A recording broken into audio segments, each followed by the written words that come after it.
Muito boa tarde, Brasil. No programa de hoje a gente vai falar sobre reforma, não é? Mas como um quer a reforma da Previdência, o outro quer a reforma política, o outro quer a reforma do apartamento dele, né, que está caindo aos pedaços. A grande verdade é o seguinte: nós estamos vivendo no país das reformas. Esta é a grande realidade, não tem o que esconder. E para a gente tratar de um assunto desse, eu tenho que contar aqui com quem mergulha nesse assunto cientificamente. E aí eu me valho dos cientistas políticos que estão sempre comigo aqui. Começa aqui com o meu amigo Gabriel Rocha, seja bem-vindo. Nós já tínhamos combinado que íamos falar da reforma política hoje, né? Vamos abordar um bocadinho isso aí, mas não deixar de falar da outra reforma também. Tá certo, Celso. Boa tarde ao telespectador, boa tarde, amigo Rócio.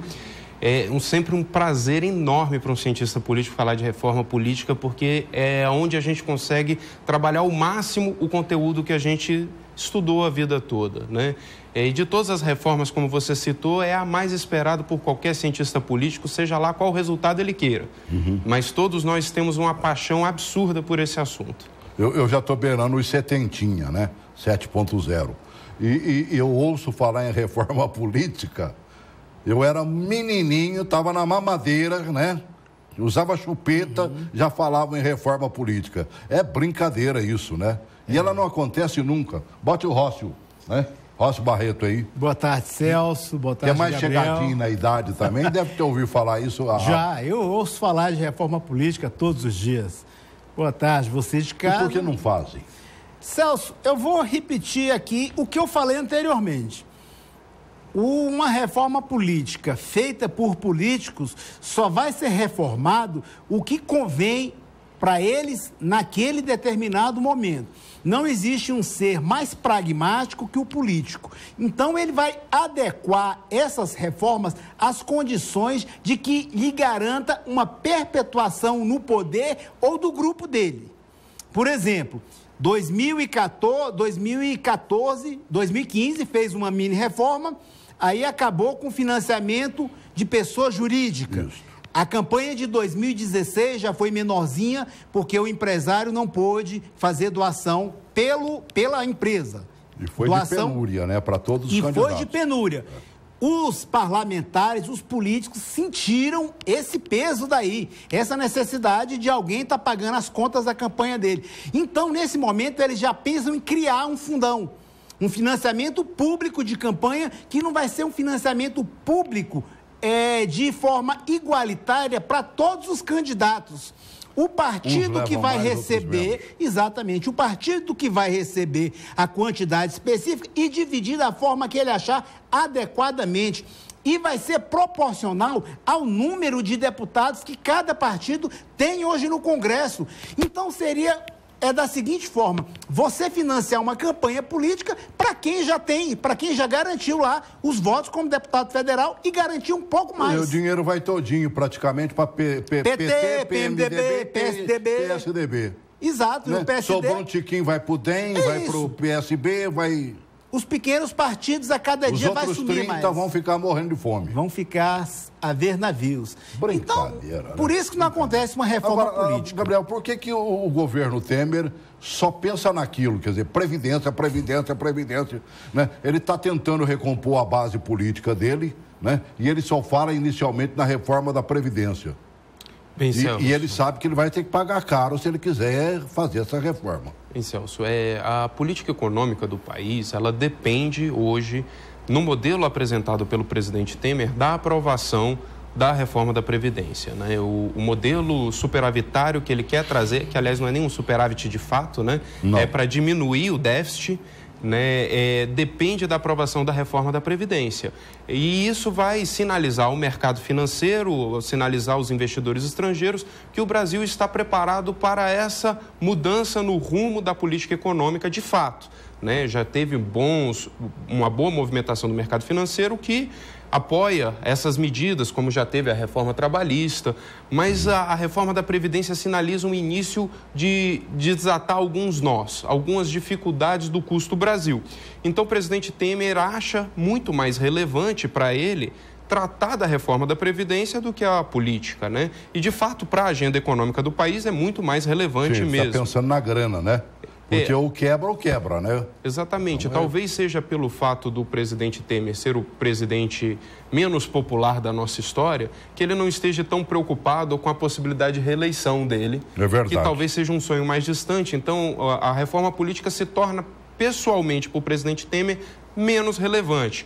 Além do plano de governo dele ser estritamente vinculado à reforma da Previdência. Tem uma matéria aqui que faz, inclusive, um pouquinho, né, um pequeno balanço desse comprometimento e tudo mais, e da busca, né, da base aliada pelo presidente Temer, da busca da reforma da Previdência. E logo no final da matéria também, bota um Gilmar Mendes botando a boca no trombone contra o Procurador-Geral da República. Coloque essa matéria, por favor. O governo foca na busca por votos para seguir a agenda de reformas, entre elas a da Previdência. O presidente da Câmara, Rodrigo Maia, foi escalado pelo presidente Michel Temer como articulador entre os deputados. O objetivo é votar a reforma da Previdência até o início de setembro. Rodrigo Maia vai contar com a ajuda do líder do governo, Aguinaldo Ribeiro, do PP, e do vice Beto Mansur, do PRB. Não necessariamente quem votou a favor da denúncia vai votar contra a Previdência e vice-versa. O que a gente precisa é entrar no plenário com 320, 330 votos certos a favor da reforma para a gente poder aprovar. O governo, ao que me consta, não tem base suficiente para aprovar, para ter os 308 votos para aprovação da reforma da Previdência.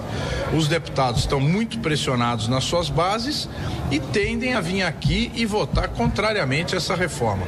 No esforço para recompor a base de apoio, o governo tem demitido indicados de políticos contrários a Michel Temer na votação da denúncia por corrupção passiva. Hoje foi publicada no Diário Oficial a exoneração do diretor de Finanças do Departamento Nacional de Infraestrutura de Transportes, Gustavo Adolfo Andrade de Sá, indicado por Wellington Roberto, do PR, que votou favorável à denúncia. A reforma da Previdência e a necessidade de aprovar uma outra reforma, a política, foram temas discutidos ontem em uma reunião com Michel Temer e os presidentes da Câmara e do Senado. Fora da agenda oficial, à noite Michel Temer se encontrou com o ministro do Supremo Tribunal Federal, Gilmar Mendes, no Palácio do Jaburu. Segundo o ministro, o assunto tratado também foi a reforma política, mas o foco da conversa teria sido outro. Os dois teriam abordado a possibilidade da defesa de Michel Temer pedir que o procurador-geral, Rodrigo Janot, seja impedido de atuar em ações contra o presidente. A Procuradoria-Geral da República prepara a segunda denúncia contra Michel Temer. Hoje, em entrevista à Rádio Gaúcha, Gilmar Mendes defendeu que o plenário do STF reavalie o acordo de delação premiada, firmado com os irmãos Wesley e Joesley Batista, da JBS. O ministro também criticou Rodrigo Janot. Quanto a Janot, eu considero o procurador-geral mais desqualificado que já passou pela história da Procuradoria. Porque ele não tem condições, na verdade, ele não tem preparo jurídico e nem emocional para dirigir um órgão dessa importância. Rapaz, você já tinha visto um negócio desse, Gócio? Celso, a questão é o seguinte, o ministro Gilmar Mendes, ele hoje seria um porta-voz do presidente Temer na parte jurídica, na parte do Ministério Público e Supremo Tribunal Federal. A crítica que ele faz diretamente ao procurador Janot é uma crítica sem uma certa fundamentação. Porque o Procurador-Geral da República é eleito por uma lista tríplice, o fato dele ser procurador já o qualifica juridicamente para ele estar em tal posto. Imagina ele fazer parte de 3, exatamente. Né? E ele sendo eleito... indicado pelos próprios colegas. Exatamente. O melhor... Eu acho que é descabida isso aí, que o Gilmar Mendes falou, não é interessante, não seria interessante ele ter falado dessa forma. O procurador Janot tem condições, a gente percebe que ele é equilibrado. Agora, porque ele apresentou uma denúncia baseada em umas delações, não quer dizer que ele não tenha habilidade para ser procurador-geral da República. Pelo contrário, eu acho muito capacitado e competente para exercer tal função. Rapaz, o que esse pega para capar é que é um negócio interessante, né, mano, velho? Né? Legislar em causa própria, sabe? sempre. E o pior é que isso está acontecendo nos 3 poderes da República. E aí a gente é reino dividido, né? E diz a Bíblia claramente, não prosperará. né? Meu Deus do céu. Você já tinha visto um negócio desse, assim, bater com tanta força desse jeito, Gabriel? Não, Celso, realmente eu não consigo me recordar de nenhuma crítica tão direta assim, né? Perante um membro do Judiciário ao Ministério Público, né? Mas a gente também tem que entender que uma das grandes características do povo brasileiro é que o povo brasileiro é corporativista, né? Então, em primeiro lugar, o que o brasileiro defende é a sua corporação, é o seu grupo, né? Então, o fato de alguém compor uma lista tríplice não o coloca como o melhor procurador daquele órgão, e sim, com certeza, alguém que consegue defender os interesses daquele grupo. Então, não necessariamente ele seria o mais qualificado para estar naquele cargo. Então, a crítica do ministro Gilmar Mendes, cabe a gente fazer essa avaliação. Agora, a gente também não pode desconsiderar esse período todo de trabalho, o período da Operação Lava Jato, né, sob o comando dele dentro da pasta, e que a população brasileira aprova, né? Então, a gente tem que rever isso e saber que o mote dessa reunião é a tentativa de impedi-lo de atuar contra o presidente da República. A gente ainda não sabe se ele vai se afastar do órgão para poder advogar, porque ele é um advogado, ele poderia fazer isso, poderia se tornar, por exemplo, o advogado dos irmãos Batista. Pode, com certeza. Supostamente eu não acredito que tenha nenhum impedimento, né? Então, esse tipo de cuidado... Deve haver uma quarentena, né? Esse tipo de cuidado, com certeza, cabe ao presidente da República estar preocupado, né? Agora, a gente não pode desmerecer a instituição Ministério Público em hipótese nenhuma, que vem realizando, principalmente nessa era Lava Jato, um trabalho importantíssimo para o país. O contexto é complicado, né, mano, velho? Eu não consigo entender essas, sabe... É porque é a questão de você se posicionar em determinados momentos numa situação que possa lhe ofender ou lhe agradar. O Procurador-Geral da República está aí há 2 anos, eu nunca tinha visto nem ouvido uma crítica do ministro Gilmar Mendes com essa força e com essa ênfase.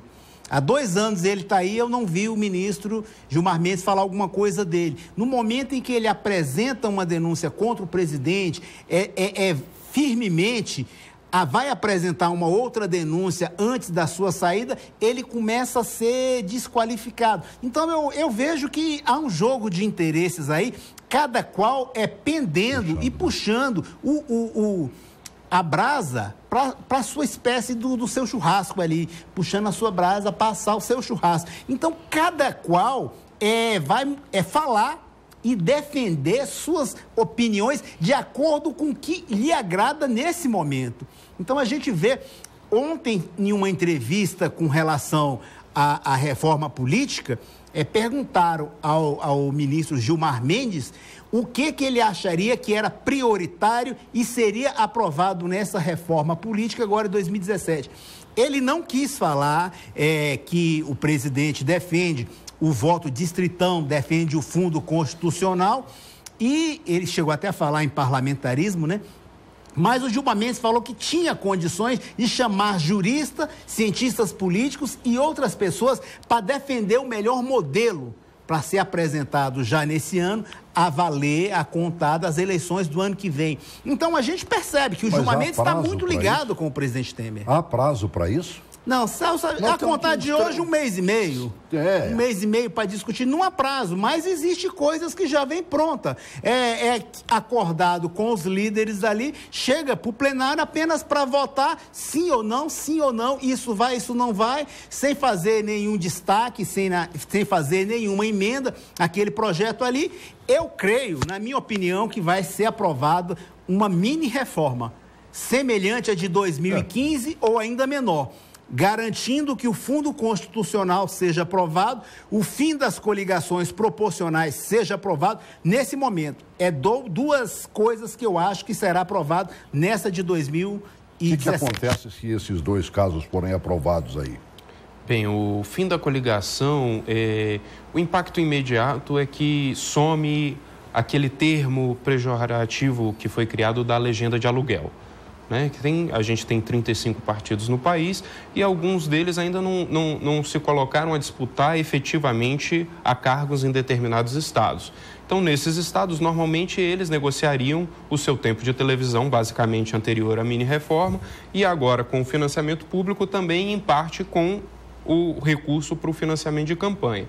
Se aprova isso, esses partidos, de fato, o fim da coligação, vão ter que lançar. Si? Eles vão ter que lançar suas candidaturas. Todos, é mesmo? Exatamente. Cada partido lança os seus. Qual é o lado ruim, né? Tem um lado ruim para o viés de seleção do eleitor, né? O eleitor hoje, ele tem uma quantidade de candidatos que ele já não conhece. Isso sendo aprovado, essa quantidade multiplica para quase 30 vezes o número de candidatos, porque cada partido, sem estar coligado, pode lançar o número de vagas a serem preenchidas. Então, cada partido em São Paulo, cada um dos 35, pode lançar 70 candidatos a deputado federal e 94 a deputado estadual. Então, a quantidade de candidaturas inviabiliza ao eleitor a observância realmente de todos os candidatos. Hoje já é muito difícil, é um fator do nosso pluripartidarismo. Mas já pensou, o que parece, estão falando em 3,5 bilhões para poder bancar essa eleição, né? Dividido para esse monte de gente aí, vai chegar a lugar nenhum, né?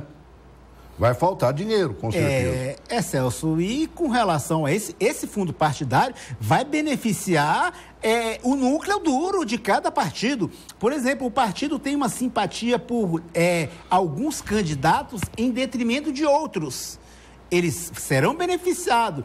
Os mais queridos do partido serão beneficiados com verba pública, enquanto outros, nas mesmas condições que vai disputar uma vaga a deputado federal, distrital, ou até mesmo senador, não terão as mesmas condições que outros que são os queridinhos do partido. O partido que vai administrar a verba que lhe convier desse fundo. Então, fica uma situação desagradável, vai manter o status quo, quem está com mandato hoje será reeleito ou manterá no seu lugar alguém daquele mesmo grupo.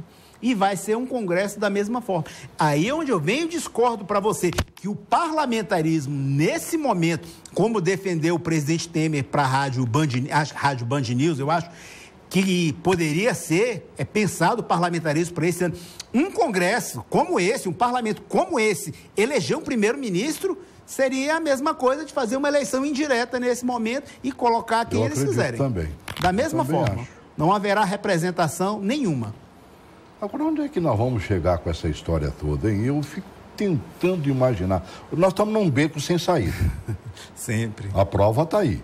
O governo está tropeçando o tempo todo, não pode tirar do Temer o desejo de pelo menos melhorar as coisas e de querer fazer determinadas reformas, mesmo que seja no vapt-vupt, como ele está querendo fazer, uma reforma política em 50 dias, não acontece. Não. Né?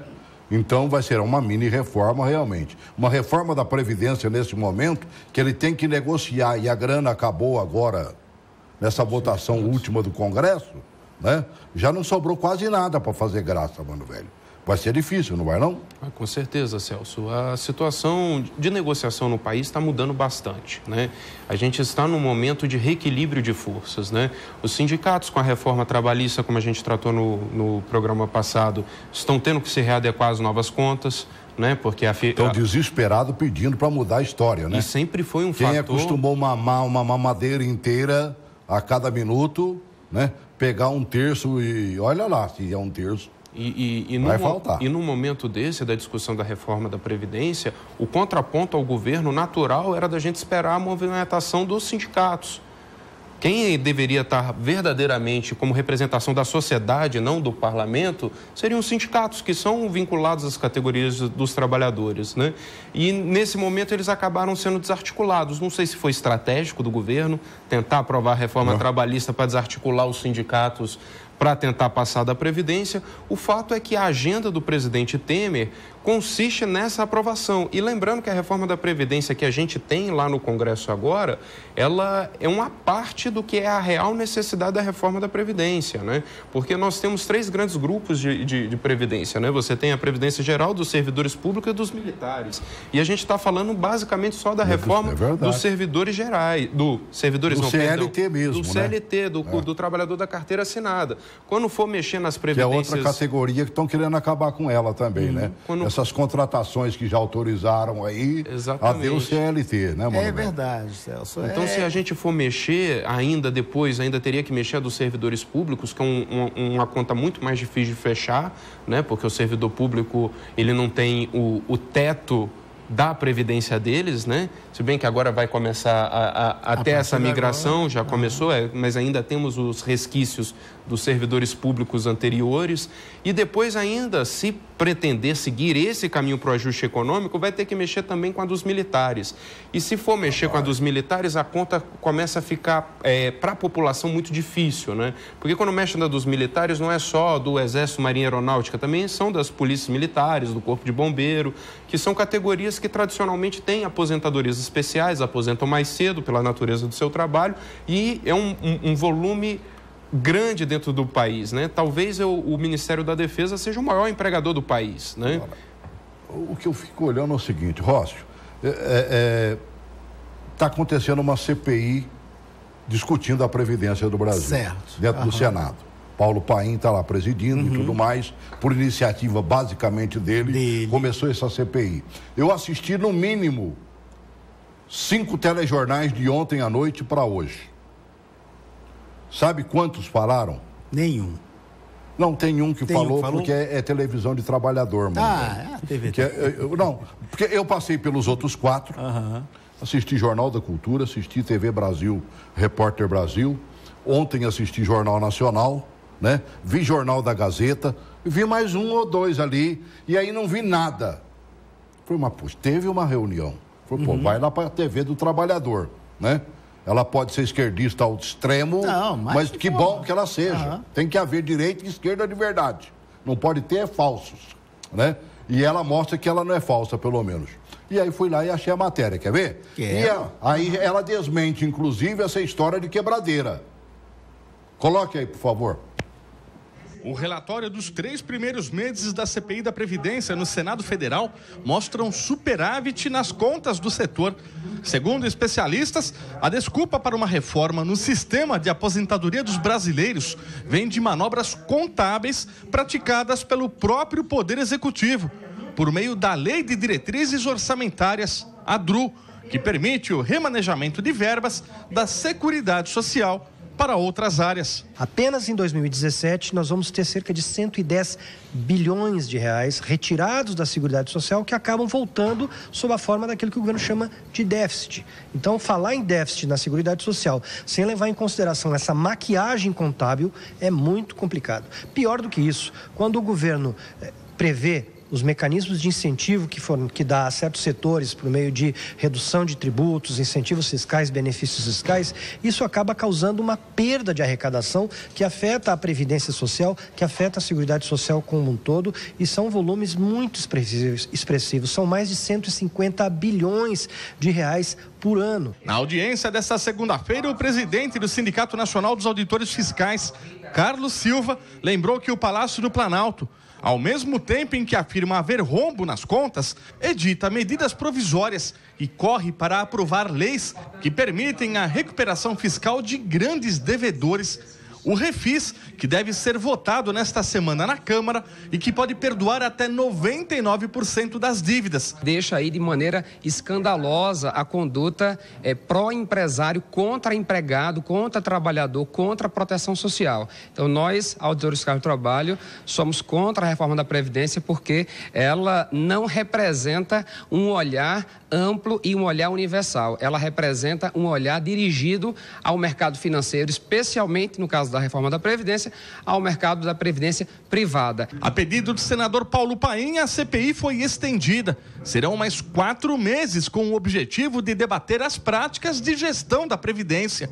Segundo o parlamentar, a reforma, em tramitação no Congresso, não deve ser aprovada, a não ser que a base governista faça várias alterações no texto original, o que já foi cogitado entre Michel Temer e Rodrigo Maia, em reunião no Palácio do Planalto. Ele não tem 308 votos na Câmara e nem aqui no Senado. Por isso vai fazer uma meia-sola, muito mais para sinalizar para o mercado que ele fez a reforma também da Previdência. Deveria engavetar de uma vez por todas essa reforma e que a gente discutisse com calma uma nova gestão, administração da nossa Previdência para arrecadar aquilo que ela tem de direito e os sonegadores desviam e botam no próprio bolso. É a diferença que a gente vê quando se trata de Previdência de um trabalhador, porque o país é um trabalhador. Né? Não sei se vocês prestaram atenção, mas no comecinho da matéria, quando começou a mostrar o panorama lá, ele estava com uma quentinha em cima da mesa, estava almoçando. Né? Ele sabe o que quer comer de quentinha, né? Lembra bem o tempo em que ele pegava no braço mesmo. É verdade. Não é mole, não. Agora, quando você não vê, inclusive, se publicando matéria como essa, é porque está todo mundo pro lado dos bancos, né, Marquiano, Celso. Né? Previdência privada, eles estão assim, ó, esperando só para dar o bote, mano, velho. Antes da matéria, você falava que as televisões, principalmente a grande mídia, não divulga o que está acontecendo no momento. É porque ela é pautada em assuntos que lhe interessam e lhe convém naquele momento. Você falou que a grande mídia, e boa parte dela, é patrocinada por bancos. Bancos estes que vendem pacotes de previdência privada, para que você garanta. Então, não é interessante para um banco ou para uma televisão patrocinada por esse banco informar para a população que a Previdência não está com esse rombo todo que o governo vem dizendo. E há comprovação, e não é comprovação pelo senador Paulo Paim, que é oposição. É comprovação pelos auditores fiscais, aqueles que auditam e sabem qual empresa está devendo, e um trabalho sério, baseado em estudo, em pesquisas e fatos comprovados, como eles comprovaram ali. Se o governo, ao invés de pensar essa reforma da Previdência, aumentasse o número de auditores fiscais para fiscalizar e cobrar essas empresas, o retorno, além de ser mais rápido, daria um retorno mais satisfatório tanto para o governo como para a população.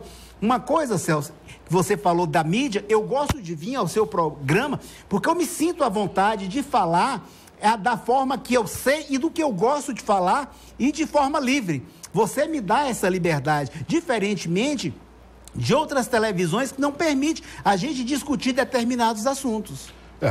Inclusive, aquele cidadão, aliás, quero ver se consigo trazê-lo ao programa. Gostei demais. Carlos Silva, se não me engano, né? Vou botar o meu amigo João Pimenta, que é da Associação dos Aposentados e Pensionistas do DF, né? No encalço dele para vir, né, os dois aqui. E ele dá uma explicação dessa pra gente. Então, e o Paim já veio aqui tantas vezes e gosta de vir no nosso programa. O Paim é muito simpático, exatamente por ter essa liberdade. É verdade. E ele chega aqui, fala o que quer e eu fico calado, só ouvindo. Muito simpático ele, é muito simpático. Essa que é a grande realidade. Se nós tivéssemos, certo, um parlamento pelo menos um de Paulo, senador Paim, por estado, né? Meu Deus do céu, que o Rio Grande do Sul não nos tire, né? Como já nos tirou Pedro Simão, né? Pedro Simão. É outro também, que figura é pedra pesada, né? Maravilhoso. Houve um perdão agora, por exemplo, para o pessoal da área da agricultura. E não foi para o pequenininho, não. Foram para os mega empresários da agricultura brasileira. Há um perdão quase total e parcelado a perder de vista. Enquanto isso, estão falando em rombo da Previdência. E aí? É verdade, Celso. E também está se discutindo um refis para as empresas na Câmara, né? E as propostas, basicamente, elas consistem em dar um desconto, que é quase um perdão, porque chegou, um dos descontos propostos na Câmara chega a 99%, mas é em cima da multa, né? Dos juros e multa. O que para mim, como cidadão, quando eu estou devendo alguém, me faz muito sentido a pessoa me dar um desconto se eu for pagar à vista, né? Ele, não, vou fazer um acordo com você, tudo bem, você não me paga juro e multa, mas você me paga toda a sua dívida. O que me chateia como cidadão é quando eu vejo uma situação dessa é que eles vão te perdoar seus juros e multa e ainda vão te parcelar. Isso não faz muito sentido para mim. Com relação à Previdência, Celso, o ponto é que, realmente, quando a gente olha os dados, a Seguridade Social, ela não é deficitária, mas a Previdência Social, que integra a Seguridade, ela é naturalmente deficitária.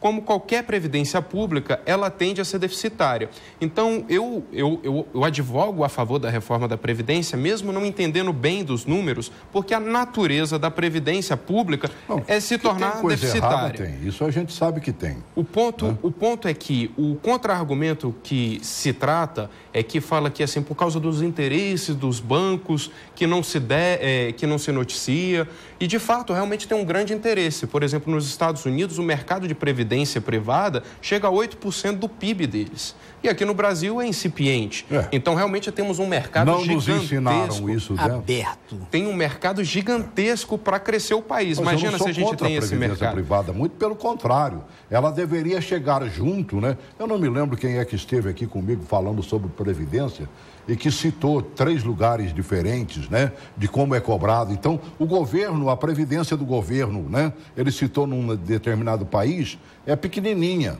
Quer dizer, se você vai aposentar, é um básicozinho que vai chegar para você. Aí vem a previdência privada e também a própria previdência, como tem aí da Previ e outros mais aí, que são ligados aos bancos, ligados os próprios funcionários, né?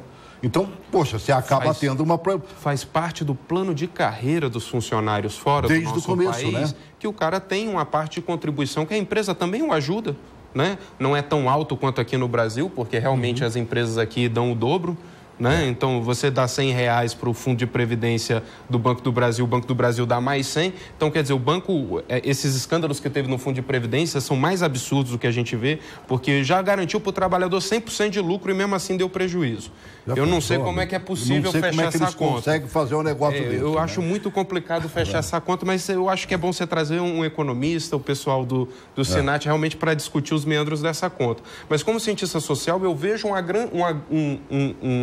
uma aposta muito relevante do presidente Temer em dar esse salto para a previdência privada. Se nos Estados Unidos chega a 8%, quanto da nossa economia pode crescer se a gente passar a ter esse mercado de fato? A gente passar a incentivar as pessoas a terem, ir lá no Banco do Brasil ou na Caixa Econômica, onde ela tem a conta, e fazer um depósito mensal de R$50, R$100 para engordar a aposentadoria dele.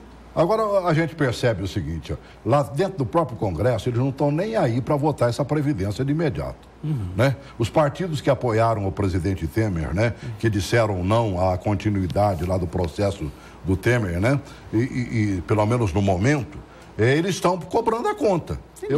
Ontem eu coloquei até um vídeo muito interessante aqui, eu estava com o Fraga aqui, eu peguei o comecinho desse vídeo que fala exatamente da movimentação desses parlamentares e a razão e o porquê. Coloca aí, por favor. A maior cobrança parte de legendas que foram decisivas na votação para barrar a denúncia por corrupção passiva contra o presidente Michel Temer. O PP, PSD, PR e PTB pressionam para que a reforma política seja antes da Previdência. Até parlamentares da oposição defendem a prioridade nas alterações políticas. Entre as mudanças previstas estão a criação de um fundo público de financiamento de campanha de mais de R$3 bilhões, o fim das coligações, a aprovação de uma cláusula de barreira para dificultar a criação de novas legendas e a antecipação da janela partidária, que permite políticos trocarem de partido sem perder o mandato. Os deputados correm contra o tempo porque querem que essas medidas estejam valendo na eleição do ano que vem e, para isso, elas precisam ser aprovadas em 60 dias. Eles querem a reforma da Previdência. E bobo de quem se engana muitíssimo quem pensar que esses partidos de médio para pequeno não têm soma de votos. Caia, por exemplo, esses 5 partidos ou 6 aí que apresentaram, né, que estão cobrando a encomenda, né? Se a pessoa, se esses caras virarem contra o presidente da República. Exatamente. Na matéria, Celso, citou mais 2 coisas que eu não tinha falado, que seria antecipação da janela partidária, que eu acho uma vergonha, porque a pessoa tem que entrar num partido por ideologia ou por conhecer o programa e se inteirar com aquele partido, não por conveniência do momento. Eu também acho. Com exceção a fatos raríssimos. E a cláusula de barreira. A cláusula de barreira, eu também acho que, nesse momento, não seria interessante, principalmente para esses nanicos, que teria que manter 2% da votação. Essa cláusula vai acabar com uma série de partidos desses. Vai acabar, exatamente. De 35 vai, olha lá, se não ficar pela metade, viu? Exatamente. Então, eu creio que a cláusula de barreira, nesse momento, não seria interessante.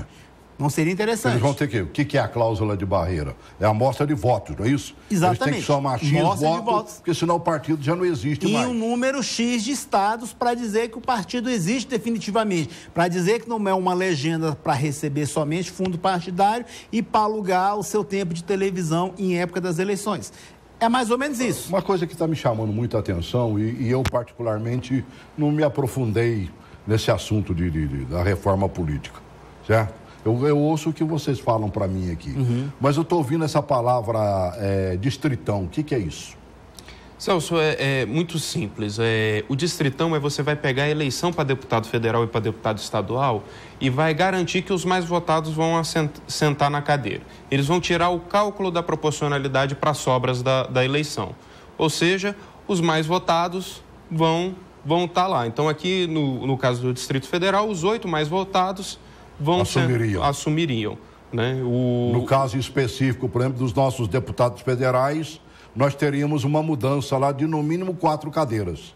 Não, Celso. Né? Se a eleição passada fosse desse se a gente fosse considerar o resultado das eleições, seria mais ou menos isso. O bispo Jorge Paulo, teríamos o futuro candidato a governador aí, o Alírio. Exato. Né? A Eliana Pedrosa teve mais votos do que uns 2 que estão lá. E seria uma mudança. Agora, quando eles falavam, por exemplo, o voto distrital, não tem nada a ver com o distrital. Não. São coisas diferentes. Porque o distrital seria regional, não é isso? Isso. Distrital seria dividir geograficamente pela justiça eleitoral. Cara, então, o candidato do estado de São Paulo, ele poderá ser votado de norte a sul, de leste a oeste do seu estado? No seu estado. Não, do jeito que está, no distritão, sim. No distrital, não. No distrital, ia dividir por 35 distritos. E a outra parte seria eleita pela legenda, caso fosse aprovado o distrital misto. Mas aí inventaram esse distritão aí. O distritão seria o mais votado. Seria como um voto majoritário. Passar. O distritão é o voto que o presidente Temer defende. Eu tenho visto... e conversado, inclusive, com alguns candidatos em eleições passadas, eles faziam uma conta. Eu vou ter mais ou menos... Vou falar de um que eu ouvi que foi deputado. Não vou citar o nome, porque... precisa. Né? Mas eu vou ter uns 6 mil votos, 7 mil votos, mas tem esse monte de gente aqui, né? Que vai ter fulano, vai ter 100, ciclano vai ter 1.000, o outro vai ter 2.000, o outro vai ter 300, e na somatória nós vamos ter um deputado eleito. Porque soma... né? Isso. Divide os votos válidos pelo número de deputados e aquele ali é o coeficiente lá, como não sei qual é o nome que dá. E ele se elegeu. Ele armou bonitinho, né? Dentro da lei. Agora isso acaba? Bem, no modelo do distritão ele acaba, né? O problema do distritão Vão deixar, mano, velho? É o interesse do status quo, como o professor Rócio colocou. Para quem é político e já tem um mandato, o distritão é o melhor dos mundos para ele. Porque ele já tem a estrutura, ele já está aparecendo, ele tem gabinete, então é mais fácil ele conseguir esses votos. E ele fica menos refém do partido político. O voto passa a ser estritamente dele. Aí, provavelmente, em seguida, eles também vão judicializar em relação à fidelidade partidária se aprovado o distritão, porque os votos são deles, independe do partido. Aí vai ter, por analogia, a aplicação como é no Senado. É um cargo majoritário. O distrital puro seria a divisão daquele estado pelo número de cadeiras em disputa. Aqui no Distrito Federal, a gente elege 8 deputados federais e 24 deputados distritais. Isso. Então, a gente teria que ter 8 áreas do Distrito Federal para eleger um deputado federal e 24 áreas, né, que vai subsidiar para eleger um distrital. Isso. Qual é o problema do modelo distrital puro? Né? É que o sistema político fica à mercê da justiça eleitoral na delimitação dos distritos. Isso acontece muito nos Estados Unidos, que o modelo é assim nos Estados Unidos. É o modelo que eu defendo. Que às vezes acontece alteração no resultado da eleição, porque antes do início do pleito, a Justiça Eleitoral alterou uma rua da posição. Aí muda completamente o resultado da eleição. Então, você passa... Porque eles devem calcular por número de votos também, né? Sim. É mais ou menos senão isso, você vai pegar uma região como Taguatinga. Vamos pegar Taguatinga, que é a cidade-mãe ali daquela região.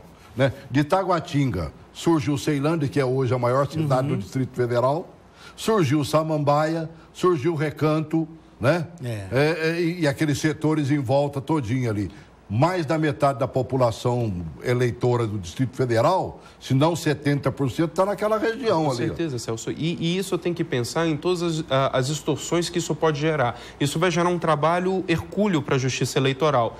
Talvez seja uma experiência que a gente precise passar. Eu ainda não sou muito otimista, não, mas também não consigo dizer que sou contra, né? Mas eu penso em estados do norte, por exemplo, que a gente tem um nicho populacional muito grande na capital e o interior do estado é praticamente desabitado.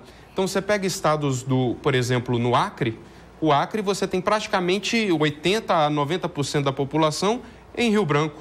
O resto do estado vão ser distritos vazios, com poucos votos. Então, seria uma situação difícil de fazer essa... para trabalhar, inclusive, né, Mano Velho? Seria fácil de eleger os outros 7, mas como é que você então, divide? Com dinheiro na mão, se ele mesmo se patrocinar, porque isso pode, né? Limitado nas propostas a 2 salários mínimos. Tirando alguns gastos nessa pessoais. Nessa proposta nova agora. Que é do Vicente Cândido. Do Vicente Cândido. Nessa reforma de 2017. No modelo vigente, pode o camarada gastar os recursos que ele puder dentro da limitação de gastos que se manteve em 70% da eleição anterior. Se lhe fosse dado o direito, por exemplo, de falar com peso, né, numa reunião lá de cientistas políticos, vamos estabelecer essa mudança aqui e tudo mais. O que é que o professor Rossi proporia para esse momento? Nesse momento, eu sou a favor do voto distrital puro, tal como acontece na Inglaterra e nos Estados Unidos. Subdividiria as áreas, no caso, para a Câmara Legislativa, em 24 distritos. Semelhante, a gente tem 31 RAs, incluiria uma e outra, e dividiria em 24 distritos e 8 distritos federais. E no nosso caso específico, faria jus ao vereador que o nosso distrital o vereador. Né? Isso aí... O bom distrital sabe disso e eles falam aqui sentados e não acham ruim que a gente os chame de isso vereador. Isso daria uma economia... Na verdade, são. Daria uma economia para os candidatos, porque eles ficariam somente na sua área, fariam uma campanha dentro da sua área, do seu distrito, e vincularia ele àquele distrito. Porque se fosse procurar o deputado para falar de uma área específica, esse era o deputado X. Até não ia conversar com outro deputado que sequer conhece. Exatamente. Você saberia quem é o representante da sua região. Daquela área, exatamente, para Acontece, defender. Por exemplo, olha, eu já saí da minha terra há mais de 50 anos. Que eu estou aqui em Brasília, que eu sou mais brasiliense do que, né? Na verdade, eu sou um candangão mesmo. E não abro mão disso. Agora, eu me lembro, por exemplo, garoto, né? Que chegava, por exemplo, na época de prefeito, chegava nomes de deputados federais ou futuros pretendentes de serem deputados federais para patrocinar a campanha de um determinado candidato a prefeito. Você não sabia nem quem era o cara, Mano Velho. Exatamente. Né? Agora, pelo menos se fosse da região, aquele prefeito que apareceu ali naquele distrito, naquela região, esse cara é trabalhador, esse cara é dinâmico, vamos votar nele para nos representar. Eu acho que seria interessante, né? Esse é o principal ponto a favor do modelo distrital, né? Você tem uma accountability, né, que é a relação do eleitor com o seu representado muito mais próxima, né? O problema desse modelo é que você pode converter o deputado em despachante. E é por isso que eu não fecho muito questão nesse ponto, né? Explica aí por que isso. Porque assim, o eleitor vai chegar para o deputado e vai ficar correndo atrás dele, dar verba em específica, às vezes para asfaltar a escola, perto da escola. E não é que isso não seja legítimo, mas a função de um deputado federal é discutir a representação do país como um todo. Verdade. Mas o vínculo dele no distrital é o distrito dele apenas, né? E isso tem muito sentido, como é no modelo americano, quando eles entram na discussão de orçamento que a gente falou no programa passado, né?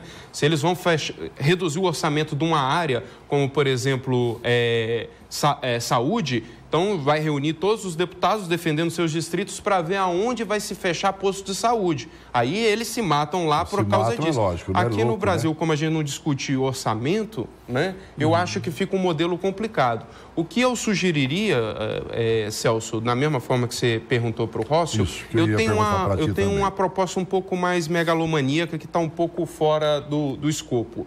Eu gostaria de retirar o mínimo e o máximo constitucional do número de deputados. A gente coloca o teto de 513 e pela representação da população. Eu acho que 70 deputados federais... São Paulo ia saltar. Eu fiz essas contas, São Paulo sairia de 70 para 115 deputados. O que eu acho extremamente justo pela concentração da população. E não acho justo Roraima ter 8 cadeiras de deputado. A representação todinha de votos de Roraima equivale ao coeficiente de eleger um único deputado em São Paulo.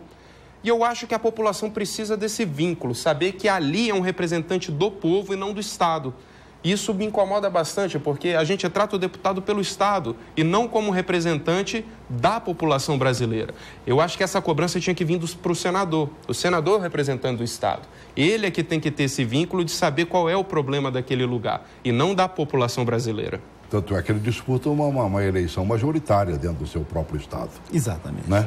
Ele é eleito, eu já vi candidato ao Senado ser mais votado do que o próprio governador eleito. Sem dúvida, sempre acontece Nós vimos isso com o Casagrande acontecendo lá no Espírito Santo. É isso. Né? E olha lá, eu não prestei atenção nos votos do Regufe aqui não, mas se não foi maior do que dos candidatos nossos aqui, eu não duvido nada, não. No primeiro turno foi maior. Foi maior, né? Foi maior. Entendeu? Comparado o primeiro turno de governador para os votos do Regufe, né? Que no caso para o Senado, só primeiro turno mesmo, eu acho que foi maior. Existe sempre isso daí, porque o senador é um representante federal, vamos dizer assim, que tem um papel maior que o governador e ele está ali pareado com o presidente da República. Tanto é que o Senado é chamada Câmara Alta. Claro. O nosso sistema bicameral seria Câmara Baixa, Câmara dos Deputados, e Câmara Alta, exatamente por definir essa situação, o poder e o status que o senador tem diante do cenário político e da estrutura de governo. Essa história, por exemplo, que eles defendem, eu até que acho meio justo, sabe? Mas, por exemplo, de cada unidade da federação, ter somente 3 senadores. Você pega um estado populoso como São Paulo, você pega Minas Gerais, um grande estado, né? Tem 3 senadores, como tem o nosso Sergipe, como tem o quadradinho aqui, né? O retângulozinho do Distrito Federal. Você defende isso também? Ou você gostaria de ver uma representatividade maior para cada estado, dependendo do número de eleitores? Na Câmara Alta, no Senado? Na Câmara Alta. Não, eu defendo o modelo atual da forma que está. A quantidade máxima de representantes do Senado para cada unidade da federação. Essa é a minha proposta, eu defendo. Você também, Gabriel? Concordo plenamente, Celso. Iguais. A minha proposta para a Câmara de Deputados Federais, ela parte da premissa que o resultado do Senado é justo. Realmente eu não posso dizer que um estado é mais importante do que o outro, mas eu posso dizer que o número da população é diferente uma da outra. Então eu posso alterar a representação de cada estado mediante a população. Então eu altero Câmara. Mas a importância do estado jamais. Todo estado tem a mesma relevância para a União. A pergunta é forte demais para 1 minuto para cada um, né? Porque já acabou o tempo, lamentavelmente.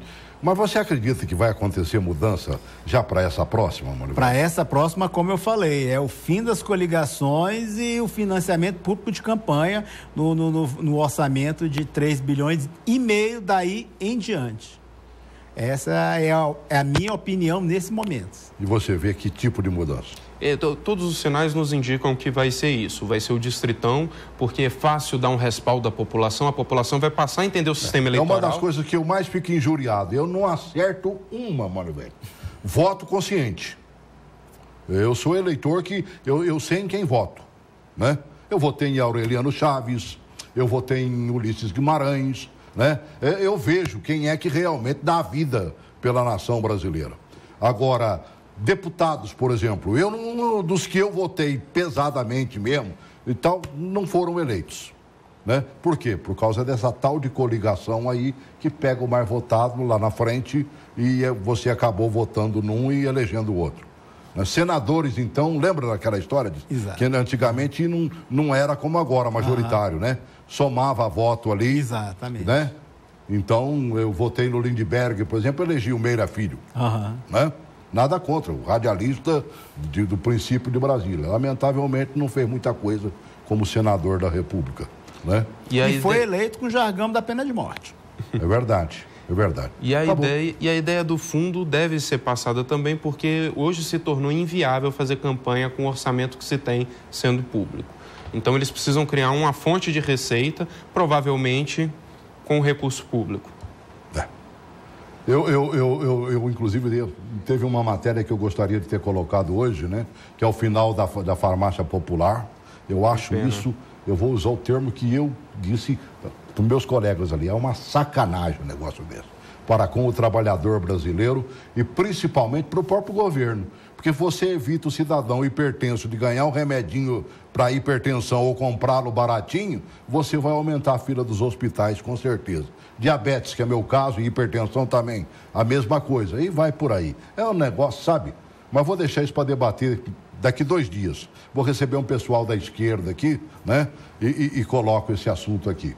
E amanhã eu recebo pelo menos 3 indígenas aqui, que amanhã é o Dia Internacional do Índio. Né?